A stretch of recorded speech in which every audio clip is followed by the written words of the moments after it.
that God has plans to prosper us. Do you hear that? When we think about prosper, most of us think about money and material possessions, and He can and will do that for different people at different amounts, right? We already know that. God will prosper us, but this is way beyond that. The Hebrew language has much more to words than our English language. And in this case, this prospering idea, if you look at Jeremiah 29:11, you'll see a word shalom that's involved in that. And that word is tied a lot of times with other words to the whole idea of prosper or having a prosperous life. See, in this case, it's talking much more about what we think. See, Paul, the great missionary, understood this. Paul was a successful businessman, so he was blessed. He was a very smart man, taught by some of the greatest teachers of that time. He was a man who had influence.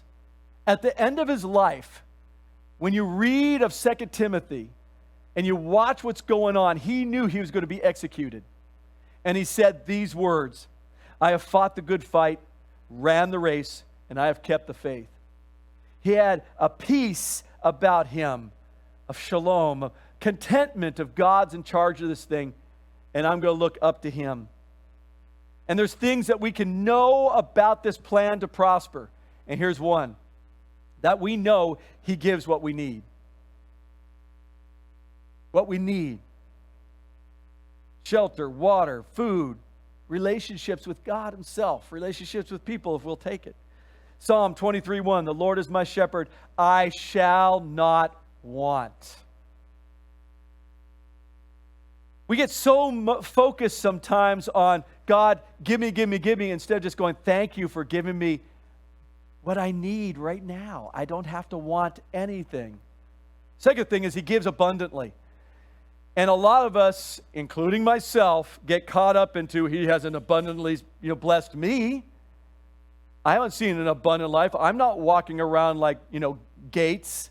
I'm not walking around like the owner of Amazon. I'm walking around this world as David Towner. God, where have you blessed me? David understood this blessing. He said, you prepare a table before me in the presence of my enemies. You anoint my head with oil, means nourishing my life.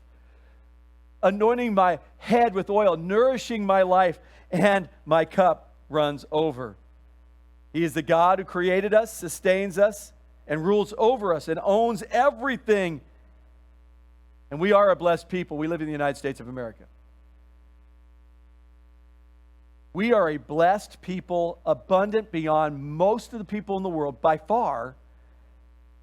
And if we went to other countries, we'd see it and see how blessed we actually are. And I look and go, oh my goodness, why am I complaining? I've got a car.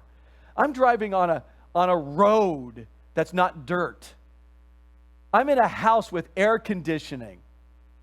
And I have plumbing. And I have electricity. And many people around the world don't, still to this day. Many around the world don't have that. We are living in abundance, and I think we need to do a lot more Thanksgiving and a lot more of doing this kind of stuff with these boxes and helping people around the world. So go pick up those boxes. We need all those boxes picked up and filled. Got to help people around the world and stop complaining about what we don't have and really start saying, God, thank you for what I have, and I'm going to show that by being abundant to other people, giving abundance to them.